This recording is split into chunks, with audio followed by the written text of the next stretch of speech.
All right, welcome back, everybody. Let's get into the trending topics and see what people are speaking about. All right, on to that list. So first up, who have we got there? We've got Aldrin. This is our colleague, Aldrin St. Pierre.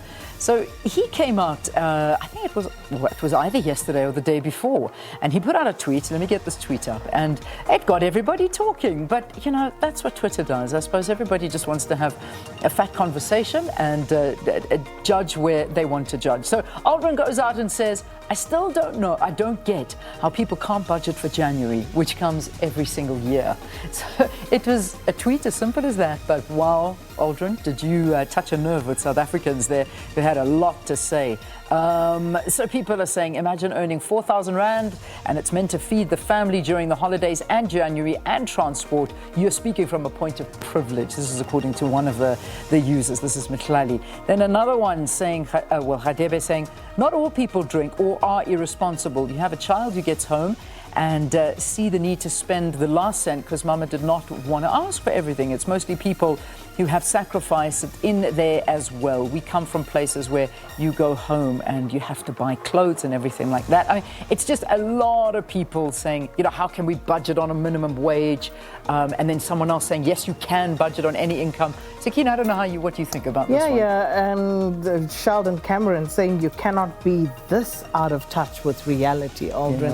Yeah. But then, of course, there were a few that came to Aldrin's defense. This tweet from Sintlese who says, there is now manufactured outrage against Aldrin for saying the truth. Yeah. And obviously we knew this was going to land like that. Absolutely. But yeah, this is what got Aldrin St. Pierre trending yesterday because of that tweet. Because of that tweet. All right, there we go. So that's our colleague Aldrin trending. And then, of course, there's this tweet. Rest in peace, Angie Diale, which you found out this morning while we were going through the trending list. I saw this yesterday. Very, very sad. And of course, it's 55 years old, so young. Yeah, very young. Yeah. Very young.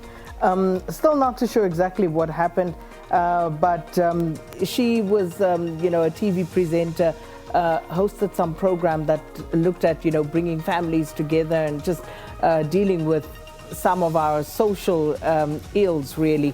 And she passed away, and as I say, it was just, a bit of a shock to me when I saw that this morning, as you say, especially given how young she was. Yeah, and also just, she is, as people are remembering her, a celebrated HIV activist, a health and relationship counsellor, and I think she hosted a show called Please Step In.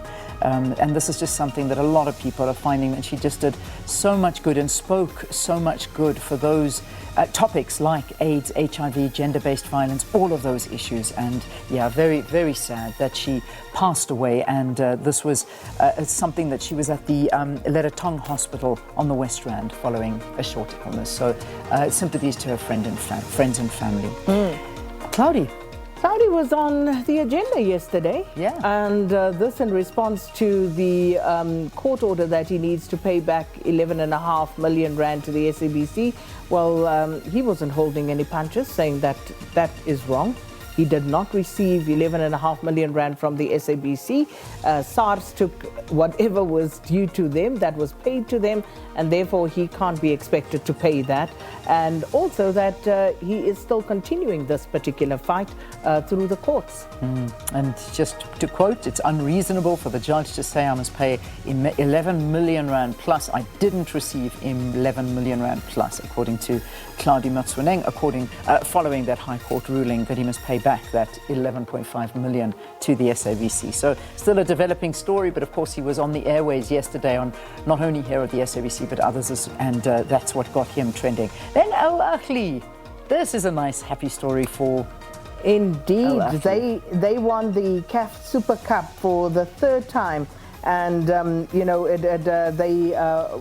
basically beat Raja Casablanca. And of course, this is a feel good not just for Al Ahly, the most successful club on the continent, but also the South African representation that goes with it in the form of the head coach there, Pitso Masimane. Amazing. And of course our very own Percy Tau. Fantastic. So there we go. That's the trending topics wrapped up. Well done to Al Ahly. And so those are the trends.